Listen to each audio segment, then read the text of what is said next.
안녕하세요. 자, 오늘은 김기의 장자 공부 19.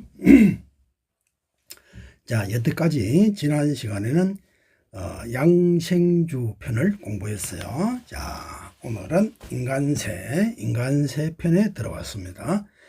여기서는 이제 인간 세상을 이제 살아가는 법, 인간 세상을 지혜롭게 해석하는 법, 이런 것을 이제 주제로 하고 있다고 볼 수 있습니다. 그 중에 주요 주제를 두 개를 꼽으면 이제 심재를 기반으로 하는 그런 마음의 수양에 대한 거, 그 다음에 무용지용, 이제 큰 나무 또 기형의 인간을 등장시켜 가지고서 그 무용지용, 즉 쓸모없는 것의 그 쓰임새에 대해서 말했습니다. 그러니까 여기서는 이제 무용지용이야말로, 즉 쓸모없어 보이는 것이야말로 정말로 더 쓸모 있는 그런 삶, 즉 유익한 삶을 살 수 있다라고 하는 그런 내용들을 이야기하고 있습니다. 자, 우선에 오늘 이제 19강에서는 이제 도에 이르게 하는 심재와 그 다음에 심재를 이어서 텅 빈 세계를 바라보면 마음에서 빛이 나온다. 이렇게 이제 텅 빈 세상에 마음의 심체의 빛이 막 쏟아진다. 자, 이런 내용을 이제 한번 공부해 보도록 할게요. 자, 그러면 도에 이르게 하는 심재. 심재라고 하는 말은 요거는 이제 마음을 재개한다 이 말이거든요. 재개. 우리 옛날에 왜 제사 지낼 때, 제사 지내기 전에 마음을 아주 정갈하고 가지런하고 엄숙하게 가지는 것, 그거를 이제 재라고 합니다. 그런데 장자에서는 그러한 어떤 심리적 어떤 조절 상태, 그것을 이제 끌고 와서 이제 활용을 해서 이 마음 닦는 법으로 전환을 시켰습니다. 그래서 장자에 있어서 이 마음을 가지런히 한다. 글자대로 하면 마음을 재개한다. 재개한다 그러면 잘 이해가 안 됐죠? 그러니까 마음을 가지런히 한다. 마음을 잘 통일시켜서 가장 맑은 상태, 그래서 올바른 인식을 할 수 있는 그런 상태를 이제 확보한다라는 뜻으로 이제 심재가 장자에서는 활용이 되고, 그 장자 수용론에 있어서, 장자의 수양론에 있어서 심재는 굉장히 큰 비중을 차지하고 있습니다. 자, 그러면 그 내용을 이제 본다면, 기야자는 허이 대물자야라 유도 지프하니 허자는 심재야라. 인간세. 자, 이게 무슨 뜻이냐?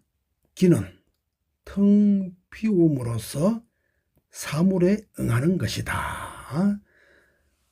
도는 오직 텅 비울 때 응집되나니, 성취되나니, 텅 비울 때 도가 성취된다 이 말이죠.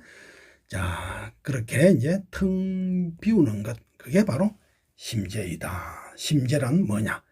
마음을 가지런히 해서, 즉 마음을 재개해서 마음이 가장 맑고 가장 그 본래의 상태대로 되돌리는 것. 그래서 여기 말로 하면 이제 마음을 텅 비우는 것, 허의 상태로 돌리는 것, 그게 바로 심재 수양이다 이 이야기죠. 자, 그러면 이제 이에 대한 내용을 전체적으로 아래 위로 전체적으로 문장이 어떻게 이어져 가는지 그것을 이제 읽어보면서 뜻을 설명드릴게요. 자, 일단 우리가 알아야 될 것은 유심, 즉 분별심은 지식을 생합니다. 그러니까 이렇게 저렇게 따지고 머리로 계산해서 이리저리 따져서 그래서 알을 얻는 거, 그거는 지식이라 그래요. 지식을 낳고, 무심, 즉 텅 빈 마음, 무심은 심재의 상태입니다. 심재의 상태에서는 뭐냐? 지혜를 낳는다. 있습니다. 그러니까 지식은 그것은 이제 좀 작은 범위이고, 그리고 저거는 이제 한계를 가지고 있는 반면 지혜는 범위가 크고, 이것은 이제 어떠한 한계에 걸리지 않는 이제 참다운 알미다, 이렇게 볼 수 있죠. 그 참다운 알은 무심으로서 얻는 것이지 분별하는 그 유심으로서 얻는 것은 아니다. 이게 이제 기본적인 겁니다. 이게 이제 장자 사상에서는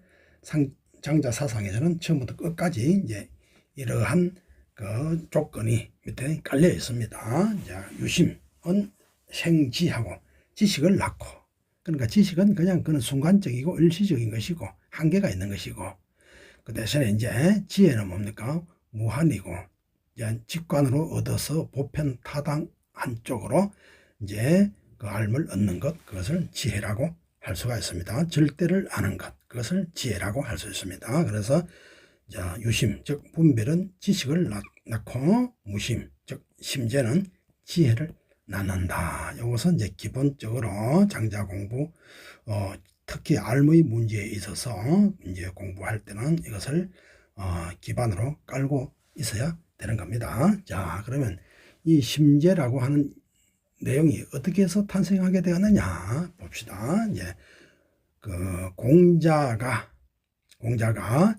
포악한 위나라 임금, 춘추 시대 때 위나라가 있죠.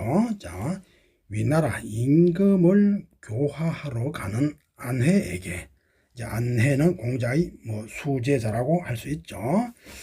그래, 포악한 위나라 임금을 교화하러 간단 말이야. 그러면서 그 힘들 텐데 조심해야 되는데 하면서 이제 여러 가지 이제 당부를 합니다. 그런데 여러 가지 이야기 하다가 최후에 이제 이 이야기를 합니다. 심재와 관련해서. 자, 뭐라고 하느냐. 이제부터 심재설에 있어서 본격적인 언급입니다. 자, 너는 뜻을 하나로 모아. 그러니까 이 장자 원문에서는 그 한일자의 뜻지자라고 표현을 했습니다.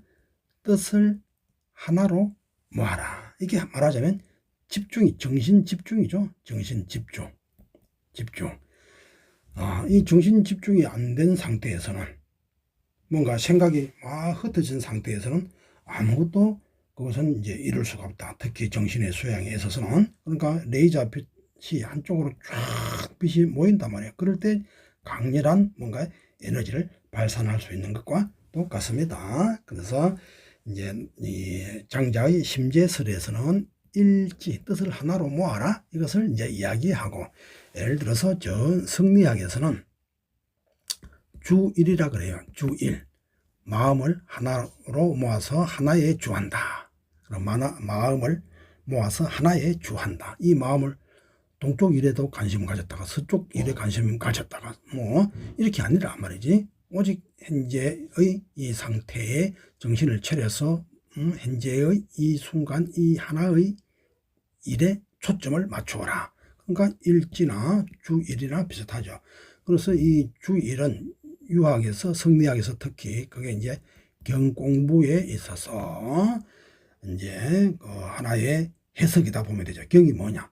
그건 다른 게 아니고 정신을 차려서 하나에 주하는 것이다. 정신을 하나에 몰입시키는 거다. 이렇게 보면 되죠.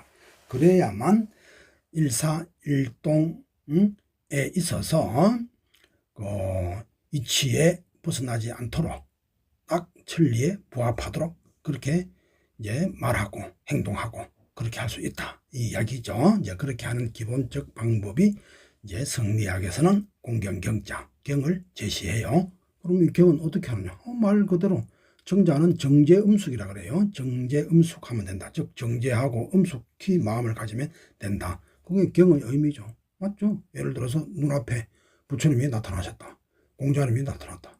하나님이 나타났다. 그럴 때 우리가 정신을 차리게 되겠죠. 방탕하게 비스듬히 하고 해볼래 그렇게 안 하죠. 정신을 하나 쫙 절로 정신이 번쩍 든다 이 말이야. 그게 이제 경이다라고 보면 되고, 그게 바로 일지다 말이야. 뜻을 하나로 모은다.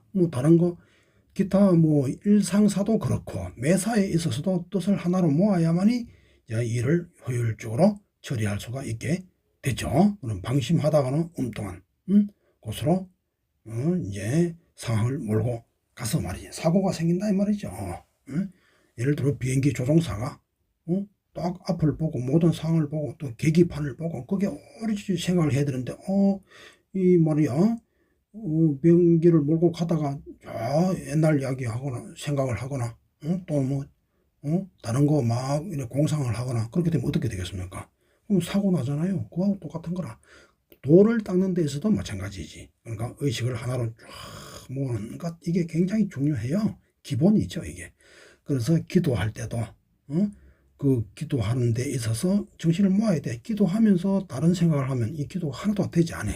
감응이 일어나지 않고 가피되게 내려오지 않고 기독식으로 말하면 은혜가 내려오지 않아요. 정신이 흐트러져 있으면 오직 집중을 해야 된다 이거야.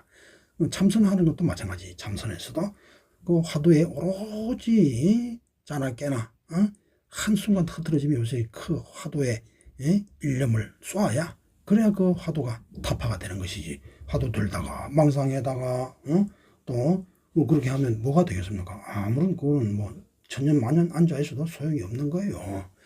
자, 그래서 이제 정신을 집중하기를 마치 화살이 쫙 괴력 가운데를 향해서 돌진해서 정통을 꽉 때려서 쏘는 것처럼 이렇게 집중 가운데로 집중 의식 정신을 확 모아야 돼. 아니 화살이 날아오면서 이리 날아갔다가 저리 날아갔다가 그렇게 안 하죠.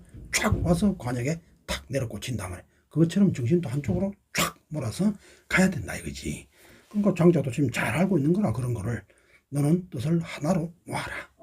그게 바로 일지다 이 말이죠. 그래서 귀로 듣지 말고 즉 이거는 귀뿐만 아니라 귀로 듣지 말고 눈으로 보지 말고 눈으로만 보지 말고 코로만 냄새 맡고 뭐 이렇게 해서 즉 이 감각지에 물들지 마라. 그게 치중하지 마라 이 말이죠. 그러니까 귀로 듣지 말고 너 귀로 들었다고 해서 그거 들은 게 진짜 정보이겠느냐. 너 귀가 좀 어두울 수도 있고 밝을 수도 있고 또 사람들마다 소리가 그래서 사람들마다 크게 작게 들릴 수 있죠. 그죠? 그러니까 내가 감각으로서 이 감각 기관으로서 정보를 들었던 것은 꼭 그게 이제 믿을 수 있는 게 아니다 이거지. 자, 그러니까 일단 귀로 듣지 말고 즉 감각 기능에 의해서 나의 그 인식을 해서는 안 된다. 즉 나의 인식 활동을 해서는 안 된다 이 말이죠. 그러니까 귀로 듣지 말고 마음으로 들으라 한단 말이야. 마음은 뭐냐? 이것은 이제 분별하고 따지는 것이죠. 어떻게 보면 뭐 귀로 듣는 것보다 마음으로 따져서 생각해보고 이게 이제 이성적 사유죠. 그렇게 하는 게 더 섬세할 것 같아. 그런데 아니야. 그것도 아니야. 마음으로 듣지 말아라. 그것도 부정해버려. 그러니까 결국은 감각지를 부정하고 경험지죠. 경험지를 부정하고 그 다음에 이성적 지를 부정하는 거라. 뭐 마음으로 듣는 것은 이것은 뭐 분별하는 것이죠. 분별. 가장 혐오하는 것이지 뭐. 불가에서나 장자에서나 제일 싫어하는 게 마음으로 인식하는 거라. 그 마음이 뭡니까? 분별 작용을 일으킨다. 이른바 뭐 그럴싸한 소리로는 이성적이라 하지만 인간의 이성을 어떻게 믿어? 인간이라는 인식기관 자체가 한계 속에 갇혀 있는 건데 그걸 어떻게 믿느냐고. 그러니까 그 이성이 여태까지 인류의 이제 뭐 문명을 이끌어 오긴 했지만 그것 또한 한계가 있는 거라. 뉴턴 물리학이 한계가 있는 것처럼 지금 이제 20세기에 들어와서는 양자 물리학이 들어왔죠. 뉴턴 물리학하고는 차원이 다르죠. 그와 같은 거라. 그러니까 마음으로 듣는다고 하는 것은 어떤 이성적인 것이다. 그러니까 이것은 고전 물리학이다. 이렇게 이제 이해를 하면 돼. 그걸로 하지 말고 뭘로? 기로서 들으라. 기운 기자죠. 그럼 이것은 이제 이렇게 감각지도 아니고 이성지도 아니고 그것보다 더 뛰어넘은 즉 우주적인 어떤 인식이죠. 그럼 이것은 직관이고 또 여기서 참 지혜가 나오는 것이고 그렇게 이제 이해를 하면 되는데 그럼 이 기가 문제다 말이야. 이 기가 뭐냐? 숨 쉴 때 호흡 기운 그 기자? 여기서는 그 기가 아니. 이 때의 기는 그런 뜻이 아니고 이것은 이제 이른바 정신이라고 하는 겁니다. 정신. 그러니까 귀나 눈이나 뭐 코나 이런 걸로 이제 알물 구해서는 안 된다. 그거는 어디까지나 이제 한계가 있고 사람마다 다 다르단 말이야. 그러니까 그거보다 좀 더 본질적으로 좀 정교한 마음으로 들으라. 즉 마음으로 사유하라. 근데 그것 또한 뭡니까?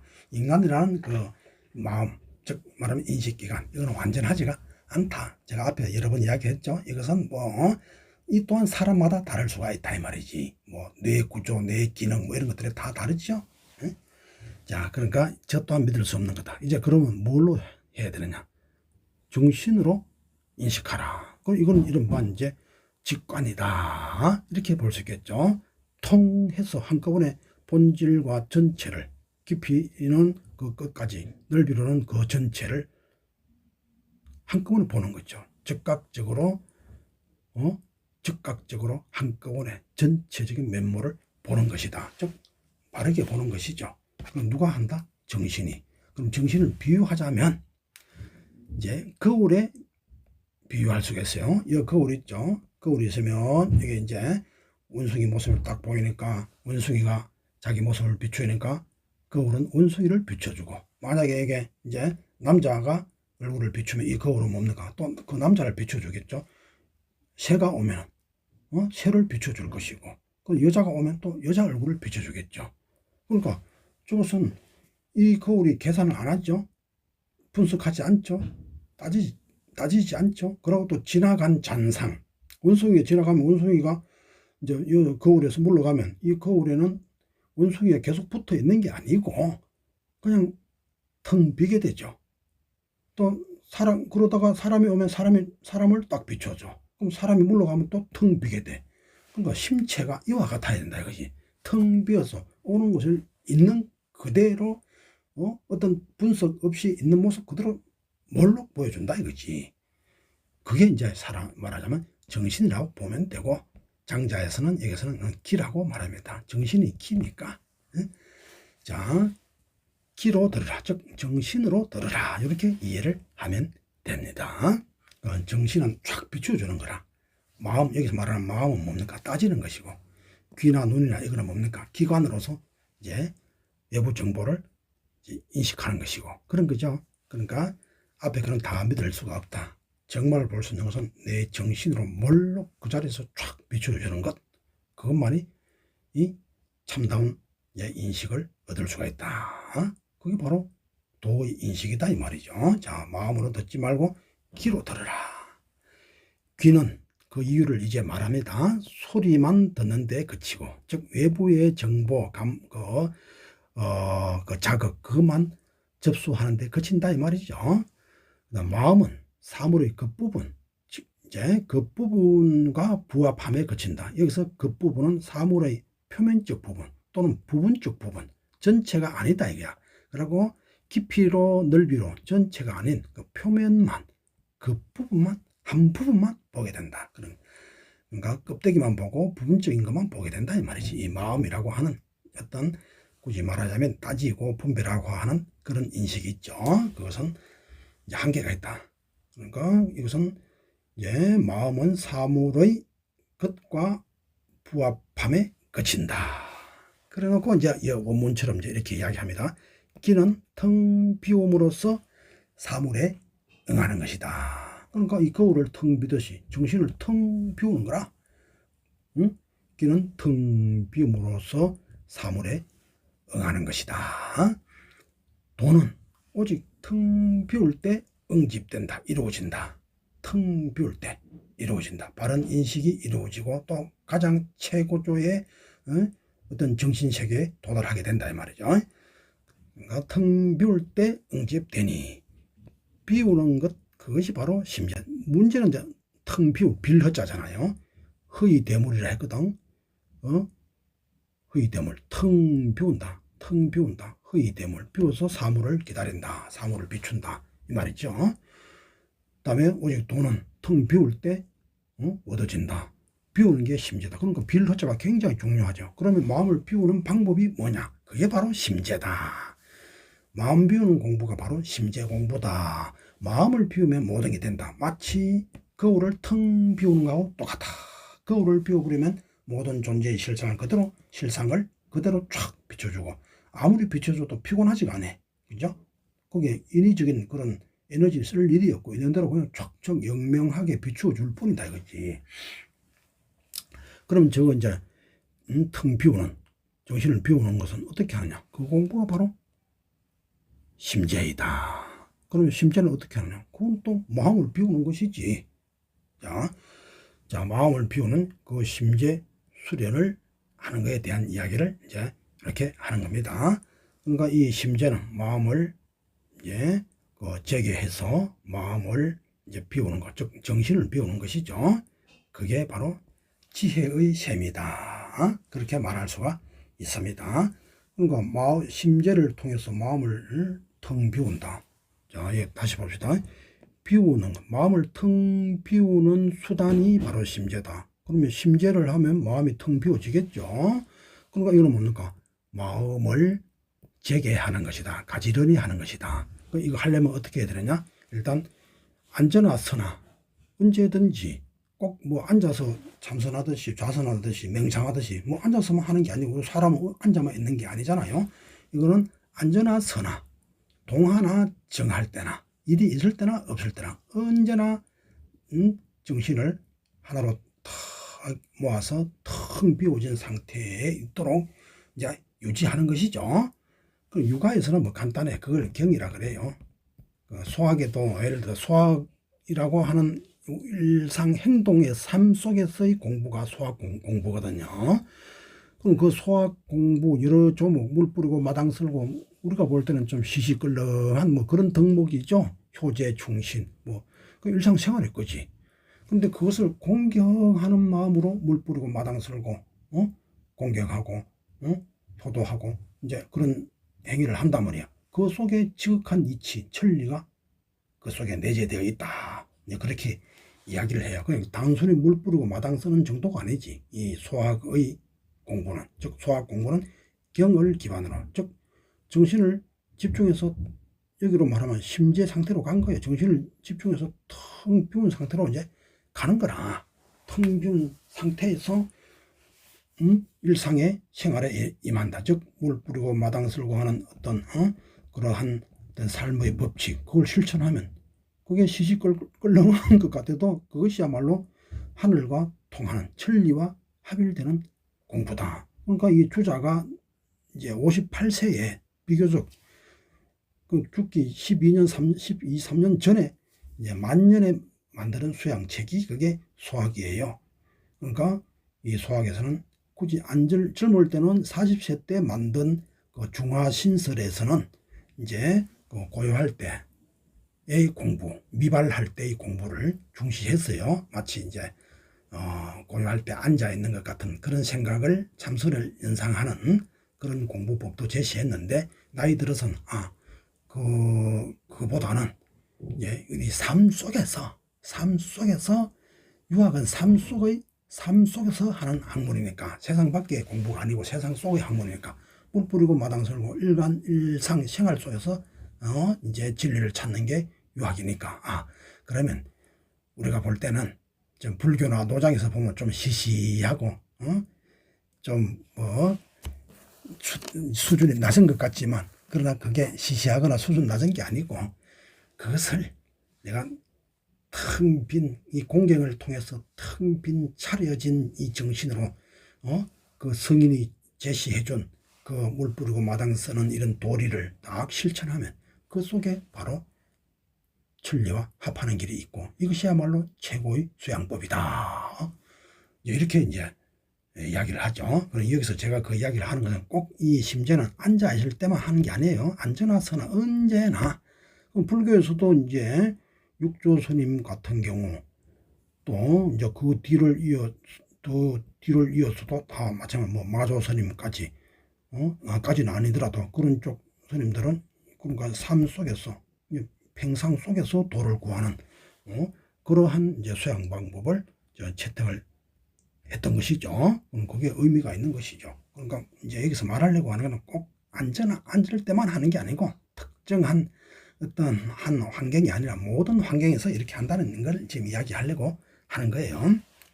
자, 모든 환경에서 심재가 돼 있어야 된다. 심재는 뭐냐? 응?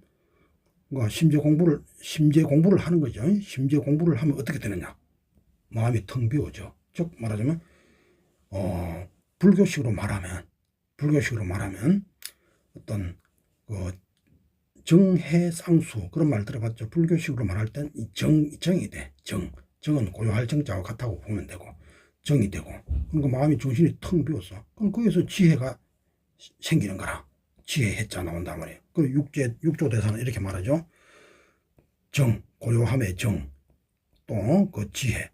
이것은 둘이 아니라 정은 체가 되고 지혜는 용이 된다. 또 다른 말로 말하면 정해가 서로 들어간다. 즉 정 속에 해가 있고 해 속에 정이 있다. 또 이제 비유할 때는 정은 등하고 똑같고 해는 거기서 나오는 빛과 같은 것이다. 그러니까 이 고요함 속에서는 항상 거기에 지혜가 있어야 돼요. 고요함만 있으면 그건 멍 때리는 것이지. 그 불교에서는 그걸 무기라 그러잖아. 무기에 빠진다 그랬죠. 그 무기라 그래. 그건 아무 의미가 없어요. 고요함 속에 지혜가 생겨야 되고, 진정한 고요함 속에 들어가면 지혜가 생겨나고, 그래서 지혜 속에 그 선정이 있고, 선정 속에 지혜가 있는 거라. 그 육조 대사는 육조 단경에 그렇게 이야기를 해놨어요. 그러니까 이제 왜 이런 이야기를 하느냐 하면 잘 봅시다. 여기는 이제 텅 비우는 공부를 말해서는 마치 이제 고요할 정자, 또 그게 정할 정자하고 통해요. 그 공부를 이야기한 것 같죠. 자, 그 공부가 아니라 그 심지의 이야기는 바른 인식이죠. 그러니까 존재의 텅 비어서 존재의 실상을, 왜냐하면 이거 귀로 듣지 말고 마음으로 들으며 마음으로 듣지 말고 귀로 들으라. 그러니까 이건 인식에 대한 문제라. 그러니까 텅 비어서 텅 비운 상태, 즉 심재를 통해서 텅 비운 상태로 가면은 바른 인식을 탁 있는 존재를 있는 그대로 쫙 비추어 보자면 지혜가 생긴다는 이야기죠. 지혜다 이 말이죠. 그러면 지혜가 그러면 이 심재는 지혜에 대한 공부일 뿐이냐, 바른 인식에 대한 공부일 뿐이냐, 그렇게 또 오해를 할 수 있어요. 근데 그게 아니고, 이제 밑에 봅시다. 아내가 답했다. 그러니까 저 심재 공부를 하고 나니까 이제 아내가 경험담을 이야기합니다. 제가 아직 심재를 하지 않았을 때, 마음 가지려니 하는 그 공부를 하지 않았을 때는 제가 존재했는데, 그 나라는 게 있어. 자라는 게 있단 말이에요. 근데 심재를 하고 난 뒤에는 애초에 제가 존재하지 않게 되었습니다. 이게 텅 비워져, 이게 망아라. 자기를 잊어버린 게 되지, 이제. 망아. 그러니까 지극히 고요함이다라고 하는 것과 의미가 서로 상통이 될 수가 있다. 그러니까 앞에는 이제 그 인식에 대해서, 즉 지혜에 대해서 귀로 듣지 말고 마음으로 들으며 마음으로 듣지 말고 귀로 들으라. 귀로 들었다. 했죠. 그러니까 그거는 앞에 이제 그거는 인식에 대한 문제라면, 이제 아내가 다시 이제 고백하는 말에는 이제 고요의 상태에 대해서 이야기하는 것이죠. 자, 제가 아직 심재를 하지 않았을 때는 제가 존재했는데, 심재를 하고 난 뒤에는 애초에 제가 존재하지 않게 되었습니다. 그러니까 고요에 가서 망아의 경지까지 갔다. 이 세상, 이 생각, 모든 생각을 다 내려놓았단 말이야. 텅 비워져 있게 됐다 이 말이요. 않게 되었습니다. 이 정도면 심재를 한 것입니까? 하니까 공자가 답했다. 그래, 인가를 했다. 불교로 말하면 인가했다 말이야. 지극하다, 됐다, 이렇게 했다 말이야. 그럼 여기서 우리가 이제 볼 수 있는 건 뭡니까? 자, 앞부분엔 인식, 즉 지혜죠. 뒷부분에서는 뭡니까? 자기 초월이지. 자기가 존재하지 않으니까 자기 초월. 그러니까 이거는 고요, 선정, 이렇게 비유를 할 수 있다 이 말이죠. 그래서 이제 자기 존재를 잊으면 정이고, 자, 앞에처럼 실상, 즉 귀로 듣지 말고 마음으로 들으며 마음으로 듣지 말며 귀로 들으라 하는 것, 그것은 해다 말이에요. 실상을 인식하면 해다.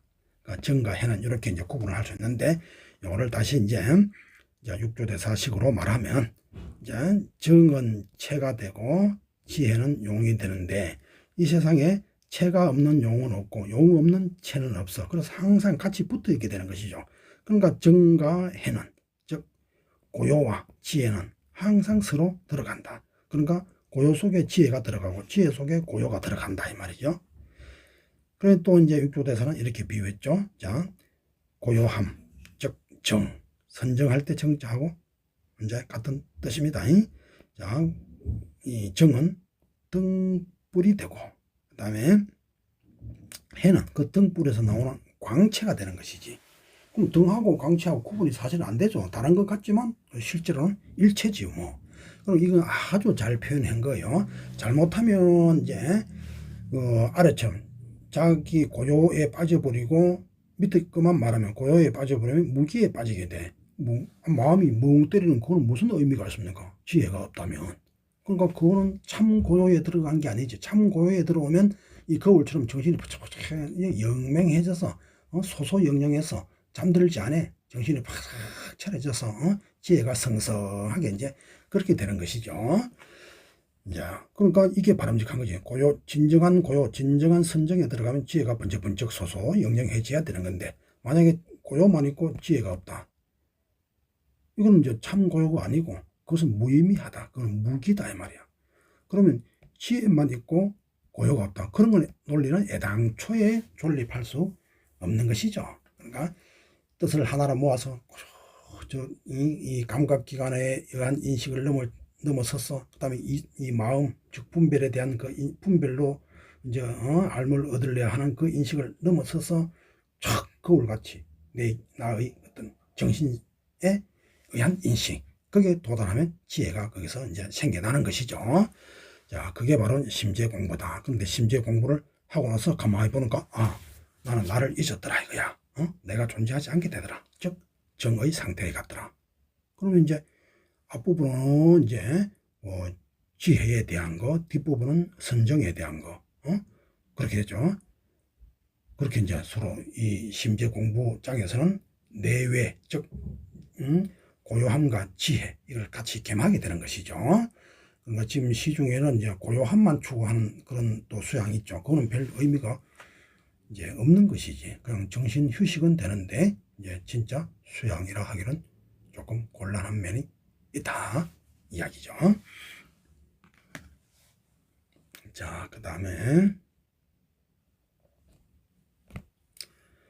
자, 저 텅 빈 세계를 바라보면 마음에서 빛이 나온다. 천피결자의 하면 허실생백 하나니 길상지지니라. 이것도 인간세 이제 앞에 이어서 하는 말이에요. 자, 저 텅 빈 세계를 바라보면 비워진 마음에서 밝은 빛이 나오나니, 밝은 빛이 쫙 공에 나온다 말이야. 나오나니 기람과 상스러움이 여기에 머문다. 불교로 말하면 여기는 깨달은 각성의 상태라, 깨달음의 상태라 이렇게 보면 돼요. 자, 이에 대해서 이제 앞부분에 어떻게 말이 나왔냐 하면은 공자가 이제 말했다. 이제 심재 공부에 대한 그 말 끝에 나온 거예요. 날개를 가지고 난다는 말은 들었어도 날개 없이 난다는 말은 듣지 못했고. 그리고 이게 이제 보통 사람은 날개를 가지고 날죠. 그러니까 날개를 가지고 난다는 말은 들었어도 보통 사람이 날개 없이 난다. 그건 이해가 안 되죠. 그러나 진짜 잘 나는 것은 날개 없이 나는 것이라. 진짜 잘 걷는 것은 자취를 남기지 않고 걷는 거라. 그러니까 안 하는 것 같지만 하는 거, 그게 진짜 잘하는 거라. 그러니까 날개를 가지고 난다는 말은 들었어도 이 보통 세계 이야기고, 진짜 고수는 어떡합니까? 날개 없이도 날아야 돼. 그래야 이건 무대, 무대의 경지라. 의지하는 바 없이 이게 이제 진정한 능력이 되죠. 또 지식이 있음으로써 안다는 말은 들었어도 지식이 없음으로써 안다는 말은 듣지 못했다. 보통 사람은 지식, 즉 분별작용, 그걸 통해 가지고서 지식을 안다, 알을 얻는다 이렇게 생각하지요. 그것은 참다운 그 알은 아니다. 그건 지식에 불과하지 지혜는 아니다 이 말이죠. 진짜 지혜, 참다운 지식은, 참다운 지식, 즉 진짜 지혜는 어떻게 얻을 수 있느냐? 지식이 없음으로써, 즉 무지의 상태, 인식의 알을 구하는 그 행위 자체, 분별 하는 그런 작용이 없어졌어. 응? 텅 비어서 아까 심재에서처럼 텅 비어버려. 그럼 텅 비어서 지식을 구하지 않는 무지의 상태로서 알론은다 말은 듣지 못했다. 이게 진짜 백이거든. 이게 바로 심지의 이야기죠. 기도 닫고 생각도 마음도 멈춰버리고 마음을 통한 인식도 멈춰버리고 그냥 텅 비어. 아무런 인식, 지식을 구하려고 하는 그런 작용이 없어. 그걸로서 탁 비춰본단 말이야. 거울처럼. 이게 진짜 고수다. 그러니까 이거야말로 진짜 백인데 세간에 이런 게 드물단 말이야. 그러니까 이렇게 말한 거예요. 그러니까 다시 세간에서는 날개를 가지고 난다는 말은 들었어도 날개 없이 난다는 말은 듣지 못했고, 지식이 있음으로써 안다는 말은 들었어도 지식이 없음으로써 안다는 말은 듣지 못했다. 즉 지식 없이, 즉 무지의 상태로서 존재의 실상을 알아야 그게 진짜 백이다 라고 하는 이야기예요. 위에도 날개도 없이 쫙 날 줄 알아야, 가만히 있으면서 쫙 날아가야 그야말로 진정으로 잘 나는 거다라고 할 수 있지. 막 날개짓 하고 나는 거, 그거 뭐 세상 사람들 다 아는 거, 그게 뭐 대단해. 예? 그런 거예요. 자, 그러면서 이제 그러니까 무지의 텅 빈 그 감각치도 버리고, 눈, 귀, 코에 대한 지식도 버리고, 또 이제 머리로 따지는 것도 다 버려버려. 그러고 보면 저 텅 빈 세계를 바라보면 비워진 마음에서, 텅 빈 비워진 마음, 그게 정신이잖아. 거울에 빛이 쫙 나온단 말이야. 그게 회광반조예요. 저 텅 빈 세계를 바라보면, 자기 내면의 세계를 빛을 돌이켜 쫙 비추어 보면 회광반조. 자, 저 텅 빈 세계를 바라보며 비워진 마음에서 바라보면, 저 텅 빈 세계를 바라보면 비워진 마음에서 밝은 빛이 나오나니, 이게 모든 축복이 다 들었다. 길함과 상스러움이 여기에 머문다. 길함과 상스러움이 머물지 않으면 뭐 때문이냐? 마음을 멈추지 않아서라. 무심으로 안 갔어. 마음을 막 그 분별작용을 일으켜서 막 소란하게 만들어. 그러니까 그 허의 상태로 못 가고 막 이렇게 잠난한 분잡한 상황이 되는 것이죠. 그러니까 마음을 멈추지 않아서이니, 거기는 거울은 가만히 있어 사물을 비춰줄 수 있죠. 거울이 만약에 확확 움직이고 먼지가 껴있으면 어떻게 되겠습니까? 그러니까 거기는 제대로 기능이 안 되죠. 이제 길함과 상스러움이 머물지 않으면 마음을 멈추지 않았으니, 이 마음을 멈추지 않는 것을 좌치라고 해. 달릴 치자거든요. 좌치. 마음이 어디는 거 가만히 머물지 않고 막 내달리는 거라. 거울처럼 고요해야 되는데 막 왔다리 갔다리 하는 거라. 그러니까 이 좌치의 반대말이 좌망이고 좌선이라. 절에서는 좌선이라 그러죠. 선정이라고 하는 건 이 고요함이거든. 좌취하고는 반대말이 좌선이라. 이 좌선은 중국적 말이죠. 자, 좌망, 이거는 장자의 말이고, 다 뭡니까? 고요히 그 초월하는 정신을 하나로 모아서 모든 잡념 망상이 없는 텅 빈 거울의 상태로 가는 그게 좌망이고 좌선이거든. 그 반대가 좌치라. 좌치. 자, 대저 기와 눈의 지각을 따라 정보가 내면으로, 내 속으로 통하나 그 정보를 분별하는 심지를 버려버리면, 즉 그 정보를 분별하는 심지는 뭡니까? 마음으로 뭘 알려고 막 분잡 떠는 거, 즉 좌치라. 좌치. 막 달리는 거. 심지를 버리면 지극하다 이게야. 귀신도 장차 와서 감흥할 것이거늘 하물며 사람에 있어서는 어떻겠는가? 그 아무리 저 위나라의 포악한 임금이라 하더라도 저런 경지에 가면 다 감흥해서 감화가 다 된다 이거지. 말로 뭐 야 똑바로 해, 착하게 살아, 이렇게 해서 될 일이 아니다 이거지. 그러니까 결국 이게 이제 고도로 사람을 교화하는 법을 지금 말하고 있는 것이죠. 그게 쭉 아까 심재부터 지금까지 이야기했던 게 그거예요.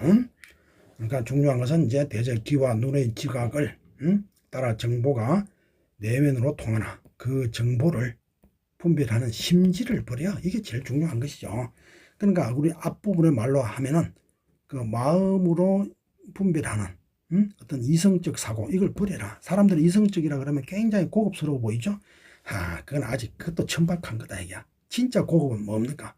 텅 비어서 인식하지 않는 그런 인식. 그게 정말 고급적 사유다 이 말이죠. 마치 텅 비우면 심체는 거울처럼 쫙 비춰주거든. 그게 의지하라. 이것은 텔레파시도 되고 천지 만지 어떤 것과도 감흥이 가능해지고 차원을 완전히 달리하는 것이지. 마치 이제 그 고전 물리학과 양자 물리학이 차이 나는 것보다 더 차이가 나는 거예요. 귀신도 장차 와서 감흥할 것이거늘 하물며 사람에 있어서는 어떻겠는가. 이것이 바로 만물을 교화하는 길이다, 방법이다. 자, 일단 여기서 마치고요. 참 의미심장합니다.